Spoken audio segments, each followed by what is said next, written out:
teman-teman, kali ini saya akan mengabulkan permintaan kalian yang dimana kalian DM ke saya dan komen di YouTube saya yang merequest kolamnya Pak Ketut Gunarte di samping saya. Kali ini saya akan mereview kolam kecil tapi isinya super jumu-jumu, harganya puluhan juta. Nah, jangan lupa like, comment, share, dan subscribe ya video saya jika kalian suka dengan konten-konten saya. Oke, kita ke pertanyaan pertama kawan-kawan. Banyak teman-teman penasaran nih, mereka request lewat IG saya, chat di Facebook, dan komen. Nah, komen-komennya banyak banget, mungkin ratusan lebih. Apa rahasianya sebetulnya Pak Dot untuk ikan koi segede-gede ini?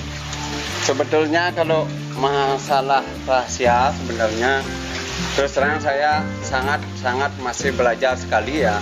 Dibandingkan teman-teman yang lain masih jauh sekali kalau tentang pemeliharaan ikan koi ini. Cuman saya hanya memperhatikan masalah air. Benar ya, dan kemudian saya melihat dari perkembangan ikan tersebut di sana, apakah ada ikannya yang insangnya tertutup atau terbuka atau dia diam di dasar kolam. Dari sana saya bisa melihat bahwa airnya kemungkinan agak kurang bagus. Walaupun saya belum tentu tahu bahwa air tersebut bagus dan tidaknya juga saya masih belajar. Akan tetapi saya berusaha untuk merawatnya melalui filter. Misalnya saya di beras, saya bersihkan karena kotoran yang pertama ini agak banyak, kemudian saya bersihkan di sana, dan selanjutnya beberapa bulan juga saya bersihkan media yang lain. Gitu ya. Akan tetapi biobolnya saya tidak bersihkan karena takut nanti bakteri yang hidup di dalamnya kemungkinan bisa dia ada perubahan atau mati gitulah. Selanjutnya Pak Dot. Nah, teman-teman penasaran kan? Tadi kenapa bisa gede-gede gini? Nah, dulu Pak Dot udah masukin udah gede, apa memang keeping dari kecil? Nah, kalau dilihat dari ikannya yang sekarang ini kebanyakan dia sudah mulai gede dan tentunya ada beberapa ikan yang memang saya sudah dapatkan dari size gede. Akan tetapi saya juga belinya ada yang beberapa dari size 37, 30, 40, dan paling gede saya beli yang sekarang ini memang dari size 80 BU. Ada beberapa, cuman yang lainnya kebanyakan saya keeping dari 27, 30 dan sampai sekarang ini. Tapi Niko pun peliharanya dari kolam kecil yang di sini. Gitu ya. Setelah ada beberapa 1 tahun, saya dibikinkan kolam sama Pak Yanar kawannya karena support dia begitu besar, dan juga saya diberikan masukan tentunya juga diperhatikan masalah kolam ataupun bagaimana caranya merawat air dan sebagainya. Beliau memberikan saya saran begitu bagusnya karena sebagai teman tetap mensupport sehingga saya bikin kolam yang satu ini, dan hasilnya seperti sekarang. Dan saya mulai begitu mulai sedikit maksimal lah dibandingkan yang terdahulu. Nah selanjutnya teman-teman kan tahu udah gede gini. Nah prosesnya dari kecil itu kan mereka kadang-kadang nggak tahu kan? Kadang-kadang orang melihat karena proses sudah gede, tentunya orang kepingin juga ikannya gede-gede. Kan belum tahu prosesnya dari awal. Nah saya dengar nih Pak Dot beli ikan dalam jumlah banyak, keeping 5 ekor gitu. Ada yang berhasil masuk sini, ada yang dijual lagi kan begitu. Nah itu teman-teman nggak tahu ya. Nah selanjutnya dalam proses keeping itu sendiri, ini kira-kira umurnya udah berapa tahun dari kolam utama ke sini kira-kira? Yang paling gede yang seperti nanti mungkin di review lagi. Kalau yang untuk cagoi saya keeping sudah 4,5 tahun dari 40 cm dia. Bukan seperti sekarang sudah dilihat sama teman-teman kan yang sudah gede, sudah yang 80 BU. Tapi saya merawat dia dengan sabar. Dari sabar. sampai saat ini sudah 4,5 tahun. Dan yang Kohaku, kemudian yang Midori, ya ada yang 3 tahun, ada yang 2,5 tahun, dan ada juga yang 8 bulan. Nah, selanjutnya jadi perlu kesabaran ya Pak Dot? Ya pastinya kesabaran, dan kemudian juga setidaknya cara pemilihan ikan juga. Oke, banyak yang penasaran juga apa sih pakannya Pak Dot Gunarto. Nah, mungkin bisa dibocorkan Pak Dot. Terus terang rahasia tidak ada, atau yang lain setidaknya mungkin bagi teman-teman banyak yang memakai pakan lain ya yang lebih bagus, cuman saya dari dulu memakai pakan Mizuho full Mizuho, tidak ada tambahan lain dan tidak ada juga campuran. Nggak pernah ganti-ganti dari 4 tahun ya, istimewa tidak. Cuma ini Pak Dot ini penghobi koi all out all out Pak Dot. Nah, selanjutnya untuk produk ikan koinya dari mana aja mungkin bisa Pak Dot kalau sebutkan. produk terus terang saya tidak ya mungkin karena budget ya mungkin ya. Kalau ikan import sudah pasti bagus sekali ya, cuman terkadang berbenturan dengan dana yang saya miliki ya. Tentunya mau kualitas bagus ya, kalau import kualitas bagus tentunya harga pasti dia mau tinggi sekali ya. Sedangkan kalau mau import yang harganya murah ya tentunya tidak bagus ya, kemungkinan lah tidak bagus. Pastilah pasti kan pasti. Kemudian sesuaikan dengan budget saya. Ikan yang saya miliki di kolam sekarang semua ikan lokal Bali ya, produk dari Pak Yanartawan ya. Dan juga Pak Agus Wo.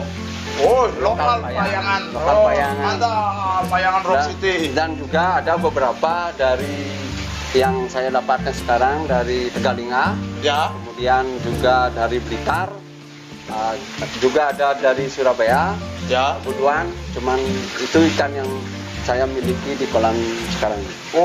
Itu ya. Nah, Pak Dot, dalam pemilihan ikan koi calon jumbo itu kan kita harus melihat kan potensi ikannya. Ya. Nah, menurut Pak Dot penting nggak faktor genetik itu apa nggak penting? Ya kalau semestinya teman-teman juga tahu kalau faktor genetik penting sekali. Ya. Cuman kadang-kala cara pemilihannya saja yang mungkin kurang bisa. Contohnya bukan teman-teman tapi saya sendiri kadang salah. Benar. Dalam memilih ikan tentunya kan tidak semua bagus. Ya. Karena kadang orang memilih dari keeping, dari size 40. Ya kalau size 50 ke atas mungkin dapat yang bagus karena misalnya dapat melihat dari pangkal ekor besar, kepala besar, dan juga tulangnya di atasnya juga besar, atau polanya bagus. Tapi kalau dari size kecil, walaupun genetiknya juga bagus, tapi kadang juga tidak mau dia bagus. Setelah dia dipuspakan ataupun jangka panjang belum tentu juga bisa bagus. Tapi yang terpenting genetik memang harus ya penting teman-teman. Harus penting karena dia yang juga yang menentukan dari gennya juga. Oke. Nah, selanjutnya Pak Dot, banyak yang penasaran dan tadi saya penasaran karena memang teman-teman banyak yang penasaran dan saya baru pertama kali di YouTuber datang ke sini, mungkin nanti masih ramai datang setelah saya. Nah, selanjutnya untuk spesifikasi kolam Pak Dot sendiri panjang, lebar, kedalaman. Nah, kalau tentunya saya mesti menyesuaikan keadaan tempat dan lokasi. Ya, karena memang tempatnya tempat juga seadanya seperti sekarang ini. Ya. Dalamnya untuk kolam saya 85 cm. 85 cm. Lebarnya 145. Ya. Panjangnya 3 meter. Dipotong filter dia 60 cm. 60 Kira-kira ya debit air ini 4,5 ton. 4,5 ton ya. Diisi ikan bandal kuling semua monster. Oke. Nah, untuk pengurasannya chambernya. Kalau untuk pengurasan saya sebetulnya tidak terlalu terpaku pada waktu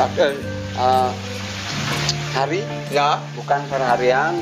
ya saya memakai waktu mood saja dan dapat kapan waktu santai saya kadang malam juga saya bersihkan untuk filternya. Oh gitu. Jadi... Ya kalau tidak salah 3 hari sampai 4 hari untuk berasnya aja. Oke. Kalau untuk yang lain, media-media yang lain dia 2 minggu sekali. 1 bulan. Oh 1 bulan. Berarti ya. Santai teman-teman. 1 bulan.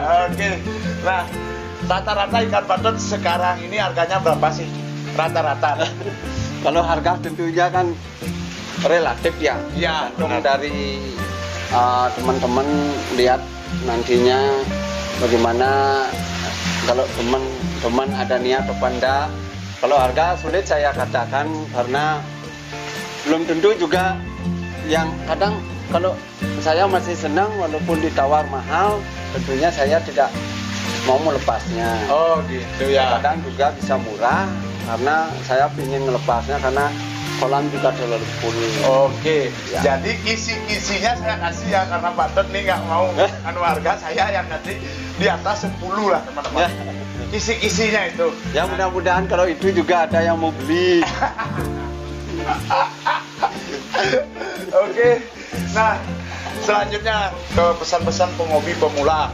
Kan banyak yang berharap koinya jumbo-jumbo seperti Pak Dot, termasuk saya Pak Dot. Nah, apa pesan-pesannya dalam perawatan air, pemilihan genetik, perawatan ikan koi? Nah, kalau masalah pesan dan pesan-pesan sama teman-teman yang baru mulai di koi, ya tentunya saya juga tidak lama sekali di perkoian, karena juga saya dulu Pak Yanartawan juga yang ngasih support. Ya. Saya juga mulai dari tahun 2012 lah. Oh. Baru saya untuk mulainya 2012. Sekarang cuma 9 tahun. 9 tahun ya. Artinya dengan waktu 9 tahun saya kurang begitu paham juga. Ya. Akan tetapi sedikit tidaknya saya juga sedikit mulai mempelajari. Ya. Nah, kalau tentunya kalau dalam pemilihan ikan, kalau saya yang teman-teman yang lain tentunya kan lebih banyak yang ada berbeda hebat, biasa. Berbeda cara pemilihan. Kalau saya dari segi kepala, kalau dapat dengan budget juga, Ya. kadang mau milih yang bagus tapi budgetnya kurang. Jadinya tidak dapat dia ikan bagus. Oh, iya, yang jelek baru dapat. Saya tentunya kalau dari kepala, setidaknya dapat yang kepalanya lebih gede dari badannya. Oke. Kalau misalnya dia nanti dipuspakan, kalau gemuk dia tidaknya tidak kegedean badan sama kepala. Oke. Kalau dari pangkal ekor juga kalau bisa yang lebih tebal. Oke, itu dalam pemilihan ikan. Ya. Nah, dalam perawatan air, mungkin Kalau perawatan air juga saya tidak terlalu paham sebenarnya, cuman terlihat dari ikan dengan kondisi dia misalnya seperti yang saya bilang tadi, misalnya ketutup atau dia berada di dasar kolam, atau ciri-ciri di badan ada merah-merah dia, ya. saya pasti melihat kemungkinan ada perubahan dari air. Oke, berarti Entah itu karena air hujan, suhu, atau suhunya dingin, atau gimana. Saya asumsinya pasti ini airnya kurang bagus. ya. Makanya saya belajar berusaha membersihkan di areal filter. Ya. Filter saja. Dan airnya saya kuras sedikit, beberapa dari kolam, cuman itu aja. 60 BU. 57 cm 60 BU. Strong jantan. Body betina. Terus putihnya bersih, merahnya pekat. Pola jos. Cukup A100. Pas. Oke, itu ya teman-teman. Sederhana, singkat, padat, dan jelas. Nah, selanjutnya Pak Dot, dan terima kasih Pak Dot untuk waktunya kurang lebih 12 menit. Sama-sama. Mohon maaf saya sudah mengganggu. Tidak, saya Nanti terima kasih sekali. Nah, nanti bulan depan saya akan buatkan konten part 2 yang lebih menggelegar. Oke. Jangan lupa like, comment, share, dan subscribe ya. Jika dirasa video saya memberikan manfaat, informasi, dan referensi tambahan. Salam koi untuk kebahagiaan, salam dari Bayangan Rock City. See you next video.